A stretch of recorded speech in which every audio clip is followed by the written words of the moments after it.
퇴직이라는 말에는 어딘가 낭만적인 기대가 숨어 있다. 매일 아침 같은 시간에 일어나 출근하지 않아도 되고, 더 이상 상사의 눈치를 볼 필요도 없으며, 하고 싶은 일을 하며 여유롭게 시간을 보낼 수 있으리라는 환상 말이다. 그래서일까? 많은 사람들이 정년을 앞두고 이제 나도 좀 쉬어볼까 하는 생각을 한다. 하지만 현실은 생각보다 훨씬 냉혹하다. 오랜 직장 생활의 끝에 마주하는 것은 자유가 아니라 바로 생존의 무게였다. 은퇴 이후의 삶은 시간의 여유를 의미하지 않았다. 오히려 매일의 생계를 걱정해야 하는 또 다른 싸움의 시작이었다. 준비되지 않은 은퇴는 그렇게 사람을 순식간에 빈곤으로 몰아넣고 자존심마저 꺾어버렸다. 첫 번째 사례는 58세에 대기업에서 퇴직한 정철호 씨의 이야기다. 과장으로 시작해 임원 바로 아래 직급까지 오르며 승승장구했던 그는 명예퇴직을 제안받았을 때 적지 않은 퇴직금과 이미 가입해둔 국민연금, 퇴직연금이 있으니 큰 걱정은 없을 거라고 생각했다. 퇴직 후 한동안은 여행도 다니고 취미로 사진도 배우며 여유로운 시간을 보냈다. 하지만 예상보다 생활비는 빠르게 줄어들었고 자녀들의 대학 등록금과 생활비 지원까지 겹치면서 퇴직금은 3년도 안 돼 바닥이 드러났다. 그는 다시 일자리를 알아봤지만 나이는 걸림돌이 됐다. 한때 그가 지휘하던 프로젝트 팀원들보다 낮은 직급의 채용 공고들 뿐이었고 그마저도 면접에서 과분하다는 이유로 거절당했다. 결국 그는 지인의 소개로 창고 정리 아르바이트를 시작하게 됐다. 30도가 넘는 무더운 여름날 안전모를 쓰고 하루 종일 컨테이너를 나르며 그는 처음으로 자유란 말은 환상이었다는 걸 뼈저리게 느꼈다. 일당 8만 원. 한 달을 일해도 예전 월급의 3분의 1에도 미치지 못했다. 하지만 그 일이라도 하지 않으면 전기료와 통신비조차 감당할 수 없었다. 그가 말하길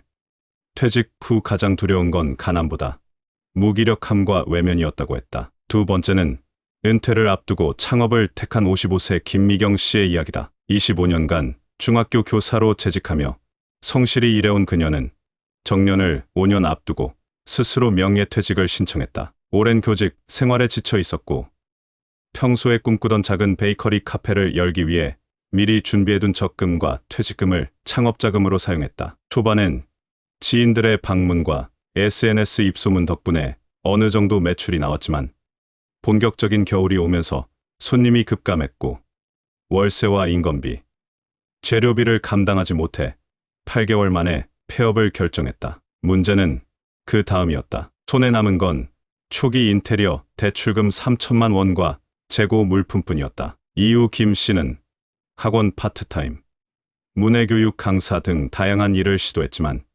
지속적인 수입을 만들기는 어려웠고 현재는 마트 시식 코너에서 주말 알바를 하고 있다. 하루 6시간 서서 음식을 소개하며 젊은 직원들의 눈치를 볼 줄은 몰랐다고 말하는 그녀는 베이커리 창업은 나의 자유를 위한 선택이었지만 결과적으로는 생존을 위한 투쟁의 시작이 됐다고 회상했다. 세 번째는 60세 공무원으로 정년퇴직한 박정배 씨의 사례다. 그는 30년간 시청에서 근무하며 성실하게 일했고 연금 수령 자격도 충분했다. 그래서 퇴직 후엔 연금으로도 충분히 생활이 가능하리라 믿었다. 그러나 연금을 수령해보니 세금 공제 후 실수령액은 월 120만 원이 채 되지 않았다. 부인과 둘이 사는 데에도 턱없이 부족한 금액이었다. 집은 있었지만 아파트 관리비와 보험료, 통신비, 교통비 등 기본적인 고정 지출만 해도 매달 적자가 쌓였고 결국 그는 택배 상하차 단기 알바를 하기로 결심했다. 퇴직 전에는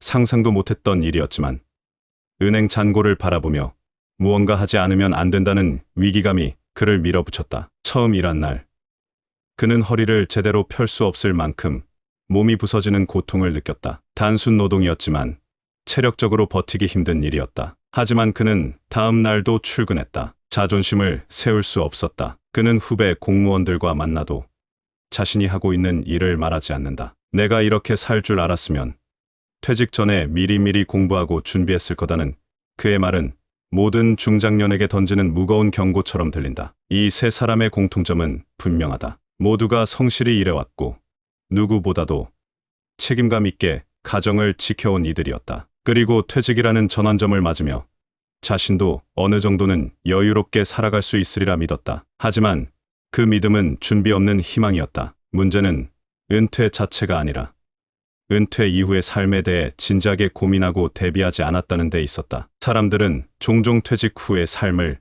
마치 긴 휴가처럼 여긴다. 그러나 은퇴는 끝이 아니라 다른 종류의 생존 게임이 시작되는 출발점이다. 자유는 준비된 자에게만 허락된다. 경제적 기반, 건강한 체력, 새로운 기술 습득, 사회적 관계 망 등 어느 하나도 준비되지 않았다면 은퇴 후의 자유란 결국 허상일 뿐이다. 우리는 이제 은퇴를 더 이상 쉼의 개념으로 생각해서는 안 된다. 그보다는 인생 이막의 새로운 직업을 찾는 과정, 경제적 독립을 다시 설계하는 시기로 인식해야 한다. 누구에게나 은퇴는 온다. 하지만 어떤 사람은 그 시기를 제도약으로 만들고 어떤 사람은 그 순간부터 추락하기 시작한다. 중요한 것은 선택이 아니다. 준비다. 자유를 누릴 수 있을 만큼 단단한 기반 위에서 은퇴를 맞이하자. 그렇지 않으면 기다리는 것은 낭만이 아니라 생존이라는 이름의 고단한 현실일 뿐이다. 은퇴 이후의 삶을 이야기할 때 많은 사람들이 간과하는 게 있어요. 바로 시간은 많아지지만 돈은 줄어든다는 아주 단순한 진실이죠. 이 당연한 사실을 모르는 사람은 없어요. 문제는 이걸 체감하지 못하고 준비 없이 은퇴를 맞이한다는 거예요. 대부분의 중장년층은 퇴직 직전까지도 일에 치여 살아가다 보니 정작 퇴직 이후에 닥쳐올 현실을 머릿속으로는 그려보지 못해요. 누군가는 퇴직금이 있으니 괜찮을 거라고 말하고 또 누군가는 연금으로 어느 정도는 버틸 수 있을 거라고 스스로를 안심시켜요. 그런데 막상 그 시간이 오면요. 전혀 다른 현실이 펼쳐져요. 누구도 가르쳐주지 않았고 누구도 예고해주지 않았던 그 불편한 진실과 마주하게 되죠. 대기업 부장으로 일하다 퇴직한 어느 60대 후반분이 그러더군요. 회사에 있을 때는 한 달에 몇 백만 원이 통장에 꼬박꼬박 들어왔지. 그러니 식당에서 밥 먹고 커피 마시고 가끔 친구들 만나 골프 한 번 치는 게 뭐 대수라고 생각했지. 근데 지금은 밥값 계산하는 것도 눈치가 보여. 이 말이 절실하게 들리는 이유는 우리 대부분의 삶이 이와 다르지 않기 때문이에요. 지금은 당연하게 쓰는 생활비가 은퇴 후엔 감당하기 어려운 고정비가 된다는 거예요. 여기서 문제가 하나 더 생겨요. 은퇴하면 지출은 줄 거라고 막연하게 생각하는 사람이 많다는 거죠. 출퇴근을 안 하니 교통비가 줄고 점심값이 줄고 업무 스트레스로 인한 소비도 줄어들 거라고요. 그런데 현실은 오히려 반대예요. 집에 있는 시간이 늘어나니 식비도 더 들고 건강검진이나 병원비, 약값이 예전보다 더 많아져요. 자녀 결혼 자금, 손주 용돈, 경조사비도 부담이 되기 시작하죠. 그럼 왜 대부분의 사람들이 이런 사실을 알면서도 준비를 못할까요? 저는 그 이유가 바로 현실, 부정이라고 생각해요. 나만큼은 괜찮겠지. 내 퇴직금은 충분하겠지.